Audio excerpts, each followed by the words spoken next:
ప్రతి ఇంటికి 5 లక్షల రూపాయల లెక్కన ప్రతి శాసనసభ నియోజకవర్గంలో 3,500 ఇళ్లకు తగ్గకుండా రాష్ట్రంలో 4,50,000 ఇళ్లకి 22,500 కోట్ల రూపాయలతో ఈ రాష్ట్ర ప్రభుత్వం ఇందిరమ్మ ఇళ్లని శాంక్షన్ చేసి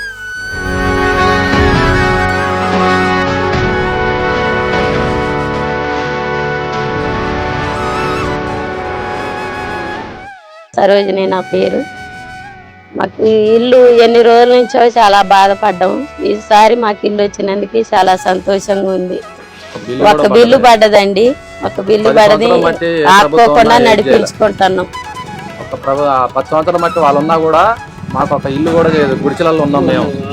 ఇప్పుడు ఒకసారి వచ్చినాక మాకు ఇల్లు వచ్చిందయ్యా, మాకు చాలా సంతోషంగా ఉంది. ఒక బిల్లు అయితే పడుతూనే ఉన్నాయి, పనులు అయితే మంచిగానే సాగుతున్నాయి.